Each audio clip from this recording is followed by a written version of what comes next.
Hello students, welcome to my YouTube channel Sahaj classes. तो आज इस वीडियो में हम जैसे टीजीटी साइंस के पीवाईक्यू देख रहे हैं ना, तो वो हमने पेपर स्टार्ट किया हुआ है 2017 वाला। तो इससे पहले 1 to 45 जो क्वेश्चन है वो हम डिस्कस कर चुके हैं। आप चाहो तो चैनल पे जाके देख सकते हो, प्लेलिस्ट बनी हुई है। तो आज मैं सोच रही हूँ कि इसको फिनिश ही कर देते हैं। अगर वीडियो ज्यादा लंबी ना हुई तो हम 15 के 15 क्वेश्चन है वो आज इस वीडियो में डिस्कस करेंगे। इसी के साथ हमारा 2017 वाला जो पेपर है वो खत्म हो जाएगा। और नेक्स्ट मैंने एक पोल लगाया था, तो वहां पे मैक्सिमम बच्चों का ये था कि हम जो नेक्स्ट वाला जो पेपर लेके आए वो लेके आए जो 2023 में हुआ था। तो इसके बाद हम डिस्कस करेंगे 2023 वाला जो पेपर है वो। तो आज देखते हैं हम क्वेश्चन 46 से। If the coefficient of friction between tyres and road is this, हमें किसकी वैल्यू दी गई है? कोफिशिएंट ऑफ फ्रिक्शन की।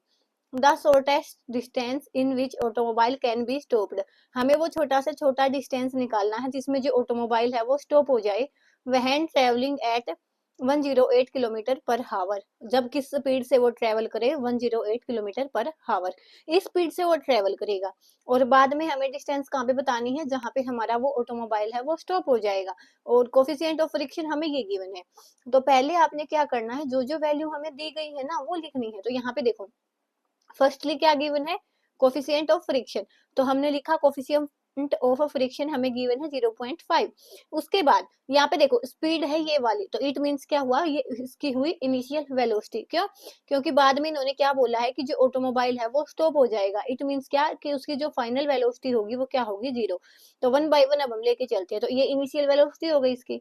तो इनिशियल वेलोसिटी क्या हो जाएगी? यू से हम इसको दिखाते हैं, ये म्यू है और ये यू से दिखाते हैं हम इसको, है ना।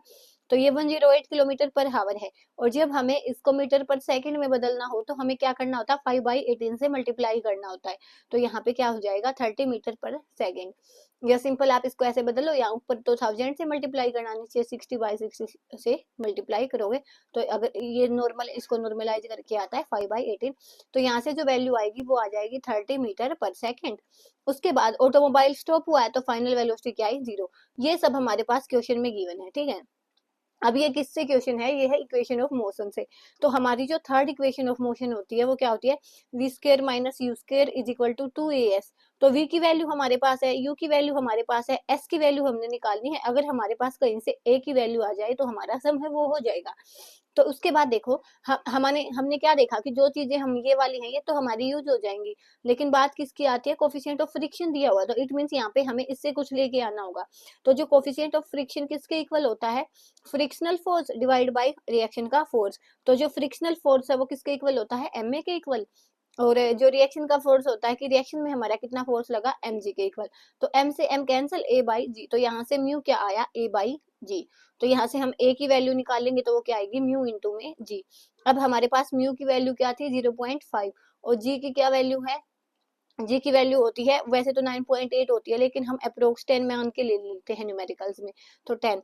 तो यहाँ से क्या आएगी? 5 मीटर पर सेकेंड स्क्वायर। अब यहाँ से देखो, जो ये माइनस का क्यों लिया हमने, तो यहाँ पे ये साइन आएगा ना, ये माइनस का क्यों? क्योंकि यहाँ पे रिटार्डेशन हुआ है, मतलब जो हमारा ऑटोमोबाइल है वो क्या हुआ है? स्टॉप हुआ है। तो माइनस साइन किसके लिए आया? रिटार्डेशन के लिए। अब हमारे पास a की वैल्यू भी है, v की वैल्यू भी है, u की वैल्यू भी है, इक्वेशन में हम डाल देंगे तो s की आ जाएगी। तो यहाँ पे देखो v की वैल्यू क्या है? 0, क्योंकि ऑटोमोबाइल है वो स्टॉप हुआ है। माइनस में u की वैल्यू क्या थी? 30। तो 30 का square is equal to 2। a की वैल्यू क्या है? माइनस के 5। और s की वैल्यू हमने निकालनी है। तो इसी के साथ ये क्या हो जाएगा? जब 30 का स्क्वायर करेंगे तो ये माइनस है, -900 इज इक्वल टू माइनस के 10s। तो यहाँ से जब हम इसको इससे कैंसिल करेंगे 900/10, तो ये क्या आएगा? 90 मीटर। तो यहाँ से जो हमारा ऑप्शन 1 है वो सही हो जाएगा। ऐसे आप इसको देख सकते हो, इस पूरे न्यूमेरिकल को। होप मैं आपको ये समझा पाई हूँ। उसके बाद हम चलते हैं क्वेश्चन 47 पे। विच of following is not true. अब यहाँ पे देखो, बायो के आपको जितने भी क्वेश्चन मिलेंगे ना वो सारे आपको लर्निंग बेस्ड मिलेंगे। अगर आपको पता है तो आप लगा पाओगे, नहीं तो नहीं। तो अब हम देखते हैं कि कौन सी जो यहाँ से फॉलोइंग स्टेटमेंट है इनमें से सही नहीं है। Cyclic AMP is second messenger, कि जो साइक्लिक एएमपी होता है वो एक सेकंड मैसेंजर होता है। तो ये बात बिल्कुल सही है। उसके बाद क्या है? Hashimoto disease is caused when thyroid gland is destroyed by autoimmunity, कि जो हैशिमोटो जो डिजीज होता है ना वो कब होता है? जब थायराइड ग्लैंड है वो ऑटो इम्यूनिटी के कारण डिस्ट्रॉय हो जाए, तब हमारे को क्या होता है? हैशिमोटो डिजीज होता है। तो ये बात भी सही है। उसके बाद absence of ADH result in ओलिगोरिया, लेकिन ये बात क्या है, गलत है कि ADH की एब्सेंस की वजह से जो हमारा ओलिगोरिया है वो नहीं होता, तो हमारा ऑप्शन 3 है यहाँ से सही हो जाएगा। उसके बाद Addison's disease is caused by hyposecretion of adrenal cortex, कि जो एडिशन डिजीज होता है वो क्यों होता है, जब हमारी जो एड्रेनल कॉर्टेक्स है उसमें हाइपोसिक्रेशन हो, तो उसकी वजह से हमारे को क्या होता है, एडिसन्स डिजीज होता है। तो जो ऑप्शन 3 है वो भी सही है, ठीक है। उसके बाद ऑप्शन 4 भी सही है और जो गलत है वो है ऑप्शन 3, तो हमारा इसका जो 47 है इसका जो ऑप्शन 3 हो जाएगा सही, क्योंकि ये स्टेटमेंट गलत है। उसके बाद है 48, which of following method is useful for preventing rusting of iron, इनमें से कौन से जो मेथड हैं वो रस्टिंग ऑफ आयरन को प्रिवेंट करने के लिए यूज किए जाते हैं। By limiting the content of oxygen and water, तो सही बात है कि जो भी हमारी रस्टिंग होती है वो किसकी वजह से होती है, जो हमारी इन्वायरमेंट में ऑक्सीजन प्रेजेंट होती है या तो वाटर से, तो यहाँ पे अगर हम उनका कॉन्टेक्ट ही लिमिट कर देंगे तो जो रस्टिंग है वो प्रिवेंट हो सकती है, तो बिल्कुल सही बात है। अप्लाइंग कोट ऑफ पेंट और ग्रीस, पेंट भी लगाते हैं हम ताकि जो लोहे को जंग ना लगे, तो ये बात भी सही है। Deposition of a layer of chromium और जिंक मेटल, हम क्या करते हैं कि जो भी हमारे आयरन की सरफेस होती है वहां पे उसके ऊपर को जिंक या क्रोमियम की मेटल की सरफेस लगा देते हैं, जिससे क्या ना हो, रेस्टिंग ना हो। तो यहाँ पे देखो ये भी सही है, ये भी सही है, ये भी सही है, तो क्या आ जाएगा इसका option 4, all options are right, तो आप इसको देख सकते हो। उसके बाद question 49, electrons from excited chlorophyll molecules of photosystem 2 are accepted first by, कि जब हमारा क्लोरोफिल मोलिक्यूल होता है उसमें जब हम फोटोसिस्टम 2 का प्रोसेस देखते हैं ना, तो वहां पे जो इलेक्ट्रॉन है सबसे पहले किस किस द्वारा एक्सेप्ट किए जाते हैं, तो देखो बायो के जितने भी क्वेश्चन है वो याद किए हैं, तो इसका जो ऑप्शन सही क्या हो जाएगा, क्यूनोन, क्यूनोन के द्वारा सबसे पहले फोटोसिस्टम 2 में इलेक्ट्रॉन है वो एक्सेप्ट किए जाते हैं, तो यहाँ से हमारा ऑप्शन 3 हो जाएगा, वो राइट हो जाएगा। उसके बाद question 50, find out right developing sequence during embryonic for the following structures, हमारे पास ये चीजें गिवन है, हमें इनको स्टेप वाइज लगाना है कि सबसे पहले क्या आएगी, उसके बाद क्या आएगी, उसके बाद क्या आएगी, सीक्वेंस में लगाना है। तो क्या क्या है, mature embryo, 2 cell stage, blastula, heart shaped stage, तो सबसे पहले क्या आता है, बी, तो सबसे पहले क्या आती है, 2 सेल स्टेज बनती है, उसके बाद क्या बनता है, उनसे ब्लास्टुला बनता है, उसके बाद क्या बनता है, हार्ट शेप की जो स्टेज आती है वो बनती है, और लास्ट में हमारे पास क्या आता है, मैच्योर एम्ब्रियो आता है। तो यहाँ से क्या हो जाएगा, पहले बी आएगा, फिर सी आएगा, डी आएगा, ए आएगा, तो क्या सबसे पहले 2 सेल स्टेज बनेगी, उसके बाद ब्लास्टुला, उसके बाद हार्ट शेप की जो स्टेज बनेगी वो बनेगी, उसके बाद लास्ट में बनेगा मैच्योर एम्ब्रियो, तो ये वाले जो ऑप्शन ए है हमारे पास वो क्या हो जाएगा, सही हो जाएगा। उसके बाद फंक्शनल मेजोनिफ्रोस आर प्रेजेंट इन, तो जो हमारे फंक्शनल मेजोनिफ्रोस हैं वो कहाँ पे प्रेजेंट होते हैं, तो देखो एडल्ट ऑफ बर्ड नहीं, एडल्ट ऑफ बर्ड में नहीं होते, वो एडल्ट ऑफ फिशीज में होते हैं, एम्ब्रियो ऑफ फिशीज में होते हैं, और एम्ब्रियो ऑफ एम्फीबियंस जो वाटर में एनिमल्स रहते हैं वहां पे भी प्रेजेंट होते हैं। तो इसके लिए 2, 3, 4 तीनों ऑप्शन सही हैं, तो इसमें से अगर आपने कुछ भी लगाया इनमें से तो वो आपका सही माना जाएगा। तो इसके लिए जो क्वेश्चन, ये जो मिस्टेक थी इस क्वेश्चन में, और सबको मार्क्स मिला था, और ये एडल्ट ऑफ बर्ड्स है, इसमें नहीं होता, बाकी इन तीनों में क्या होता है, ये प्रेजेंट होता है। फिर चलते हैं हम question 52, the most abundant protein on earth surface is, कि जो सबसे ज्यादा एबंडेंट प्रोटीन होता है अर्थ की सरफेस पे वो कौन सा होता है, एंडोन्यूक्लिएज, रूबिस्को, राइबोएंजाइम, थोमेटिन, तो सबसे ज्यादा जो एबंडेंट प्रोटीन होता है वो होता है रूबिस्को, तो यहाँ से जो हमारा ऑप्शन 2 है वो राइट हो जाएगा। उसके बाद question 53, the focal length of a mirror is F, कोई भी एक मिरर है जिसकी हमें फोकल लेंथ एफ दी गई है, if it is placed in water, अगर इसको हमने वाटर में प्लेस किया है तो जिसका जो रिफ्रैक्टिव इंडेक्स है एन की वैल्यू 4/3 है, इट्स फोकल लेंथ इज, तो इसकी जो फोकल लेंथ क्या होगी, तो देखो मीडियम हमारे पास एक ही है, 2 मीडियम नहीं है, और मिरर का जब भी केस होता है और जब हमारे पास मीडियम एक ही होता है तो वहां पे फोकल लेंथ चेंज नहीं होती, जो फोकल लेंथ पहले होगी वही फोकल लेंथ बाद में होगी, तो यहाँ पे अगर हमारे पास फोकल लेंथ पहले एफ थी तो बाद में भी क्या रहेगी, एफ, तो यहाँ से जो हमारा ऑप्शन जो 4 है वो सही हो जाएगा। तो आप मीडियम सेम है और मिरर में जो फोकल लेंथ है वो चेंज नहीं होती, सेम रहती है, तो इसकी वैल्यू क्या रहेगी, एफ ही रहेगी। उसके बाद question 54, to coherent light beams of intensity I and 4i produces interference pattern. दो सोर्सेज हैं लाइट के, उनमें से एक की जो इंटेंसिटी है वो आई है, एक की 4i है, तो वहां पे वो इंटरफेरेंस पैटर्न प्रोड्यूस करते हैं। Intensity at a point where the phase difference is 2π। तो हमें इंटेंसिटी उस पॉइंट पे बतानी है जहां पे उसका जो फेज डिफरेंस होगा वो क्या होगा, 2π होगा। तो इसका जो ऑप्शन 1 है ना वो सही होगा। अब हम देख लेते हैं कैसे सही होगा।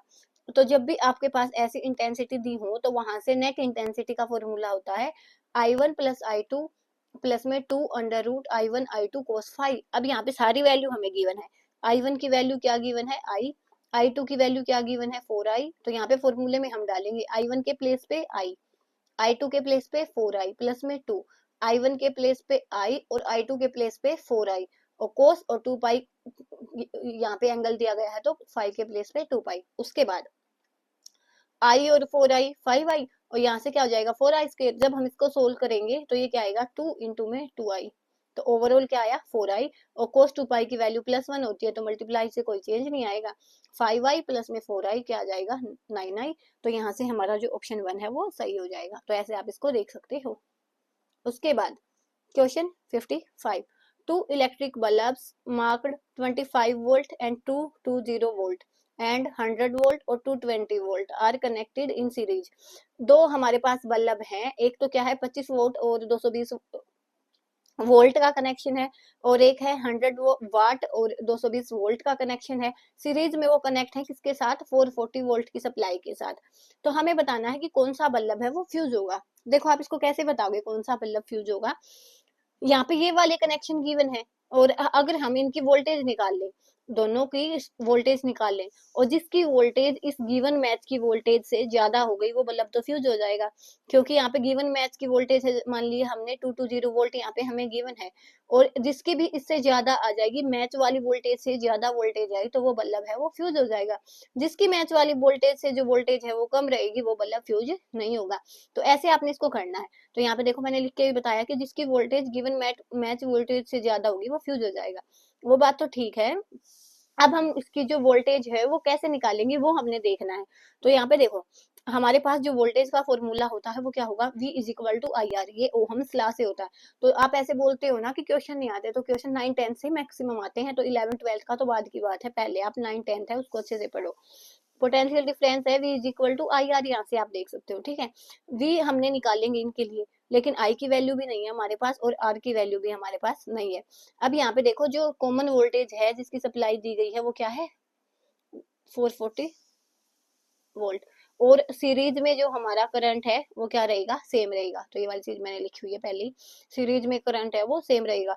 तो अब हम निकालेंगे, देखो फर्स्ट पहले से निकालेंगे जो हमारा फॉर्मूला होता है पावर का वो क्या होता है V स्क्वायर बाई आर। अब यहाँ से हम R की वैल्यू बनाएंगे तो वो क्या आ जाएगी V स्क्वायर बाई पी। अब दो बल्ब हैं तो पहले हम 1 लिख लेते हैं, दूसरे के लिए 2 लिख लेते हैं। तो यहाँ से R1 की वैल्यू क्या आई V स्क्वायर बाई P1।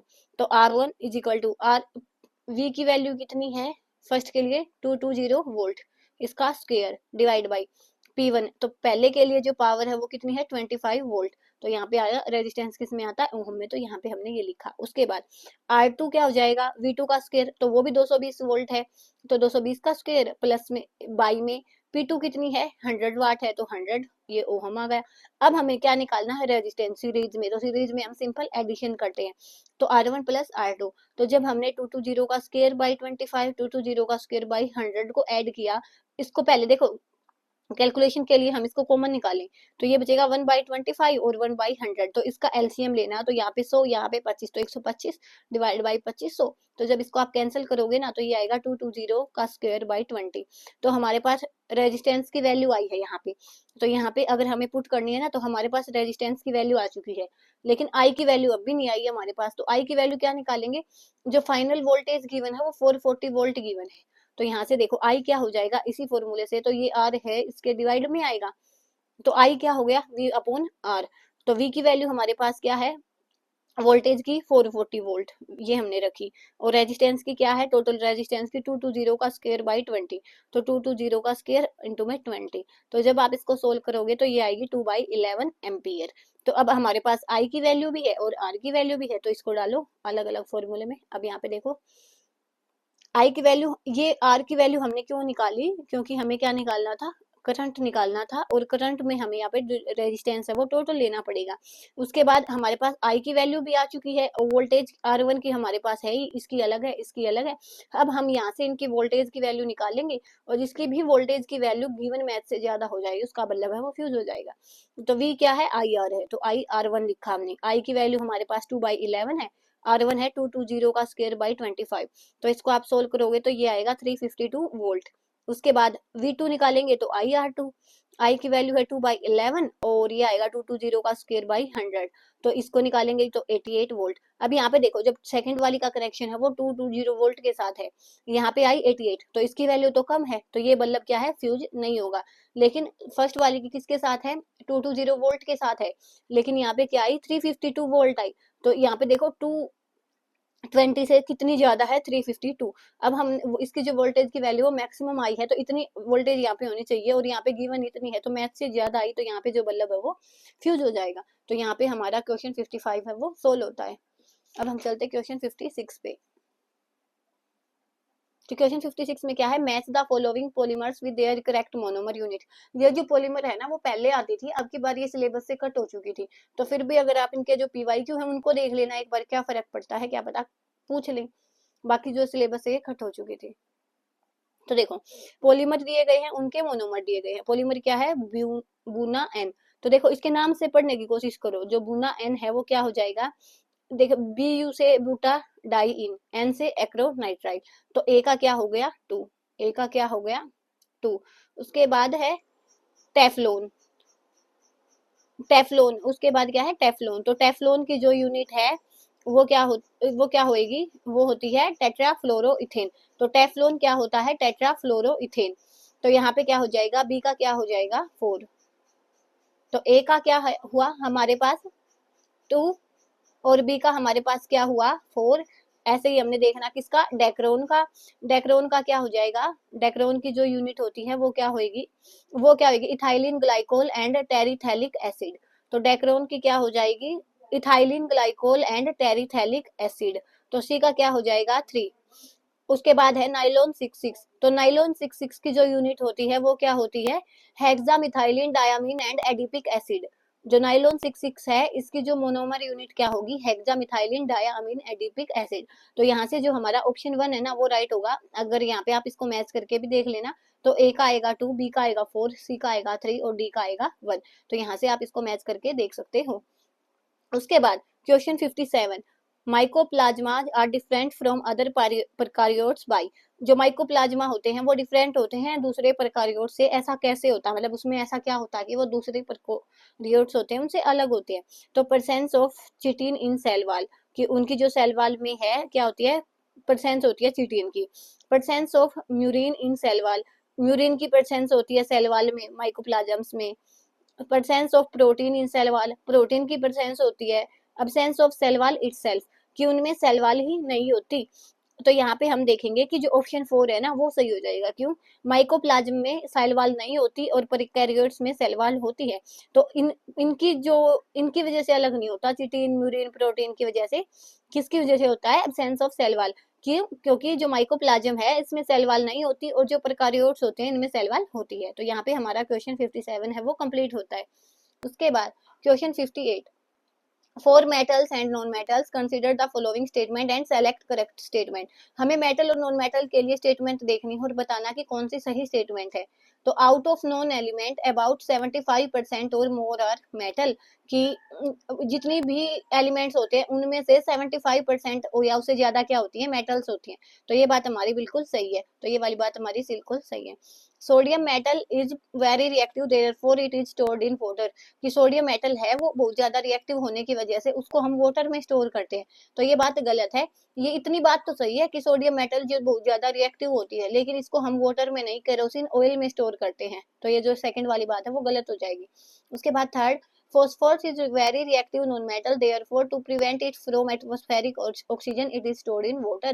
तो ये बात सही है कि phosphorus reactive होता है, एक नॉन मेटल होती है, ये भी बात सही है, और इसको हम पानी में रखते हैं एटमॉस्फेरिक ऑक्सीजन से बचाने के लिए, वो भी सही है। तो ये वाली हमारी थर्ड वाली भी सही है, बस सेकंड वाली गलत हुई है अभी तक।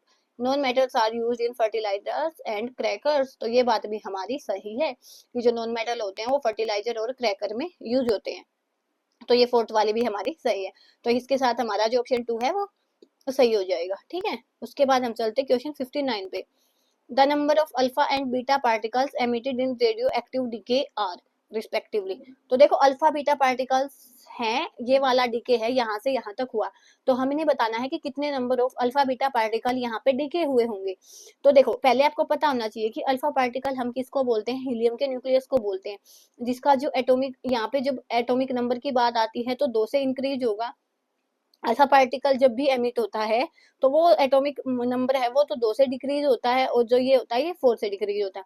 बीटा का क्या है, -1 और 0 है। तो यहाँ पे आप कैसे निकाल लोगे, देखो सबसे ज्यादा जो पहला नियम होता है इसका वो क्या होता है कि डिफरेंस होगा नहीं जो एटॉमिक मास में वो सेम रहेगा। मतलब क्या कि यहाँ पे जितना atomic mass left hand side है उतना ही एटॉमिक मास है वो राइट हैंड साइड भी रहेगा। ऐसे ही एटॉमिक नंबर का होता है कि जितना atomic number left hand side है उतना ही atomic number right hand side भी होगा, ठीक है। तो यहाँ से देखो हमने देखा कि यहाँ से यहाँ तक जाने में, अब यहाँ पे देखो यहाँ पे क्या है, अल्फा पार्टिकल है और माइनस, यहाँ पे देखो अल्फा पार्टिकल से मास पे फर्क पड़ेगा, लेकिन बीटा पार्टिकल से मास पे कोई भी फर्क नहीं पड़ेगा क्योंकि बीटा पार्टिकल का मास 0 होता है।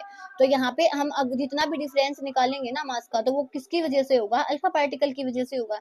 तो यहाँ पे डिफरेंस कितना आया मास का, 200 में से हमने 168 को माइनस किया तो 38 आया, 32 आया सॉरी। तो यहाँ पे देखो अब हमें एक अल्फा पार्टिकल का मास होता है 4, और जो टोटल चेंज आया वो कितना आया है 32। तो जब हम 32 को 4 से डिवाइड करेंगे तो यहाँ पे नंबर ऑफ अल्फा पार्टिकल कितने आए, 8 आई, ठीक है। यहाँ तक होप आपको समझ आया होगा क्या कि जो एटॉमिक मास है वो लेफ्ट हैंड साइड और राइट हैंड साइड वो इक्वल रहना चाहिए, मतलब चेंज नहीं होगा। अब यहाँ पे देखो यहाँ पे अल्फा पार्टिकल ऐड हुए हैं और बीटा पार्टिकल की वजह से मास में कोई चेंज नहीं आएगा, तो हमने चेंज इन मास निकाला वो आया 32, और एक अल्फा पार्टिकल का मास होता है 4 और चेंज कितने का आया 32 का। इट मीन्स वहां पे कितने अल्फा पार्टिकल प्रेजेंट होंगे 8। अब यहाँ पे पूरी इक्वेशन हमने लिखी कि ये लिखा, उसके बाद यहाँ पे हमें पता चल गया कि 8 अल्फा पार्टिकल होंगे, साथ में बीटा पार्टिकल कितने होंगे वो हमें नहीं पता, वो निकालना बाकी है। तो हमने क्या बोला, मास का यूज जितना होना था हो चुका, अब हम चलेंगे एटॉमिक नंबर से। तो यहाँ पे एटॉमिक नंबर है 90, वो किसके इक्वल होगा, इन सबके एटॉमिक नंबर के। तो यहाँ पे 80 है, यहाँ पे इसका एटॉमिक नंबर 2 होता है और 8 के साथ मल्टीप्लाई हुई तो 16। उसके बाद ये वाली नंबर हमने निकालना है, और यहाँ पे ये कितना है -1, तो -1 नॉन बीटा। उसके बाद ये 90 में से 80 गया, ये क्या आएगा 10 इज इक्वल टू 8 2 जा 16 माइनस में नंबर ऑफ बीटा पार्टिकल। उसके बाद ये नंबर ऑफ बीटा पार्टिकल इधर आया, 10 उधर गया, तो ये कितने आए 6। तो ऐसे आप इसको निकाल सकते हो 8 और 6, और जो ऑप्शन थर्ड है हमारा वो करेक्ट हो जाएगा। होप आपको ये समझ आया होगा, तो आप कमेंट सेक्शन में बता दिया करो। उसके बाद क्वेश्चन 60 जो कि है लास्ट क्वेश्चन इसका, when the light source is kept 20 centimetre away from a photo cell.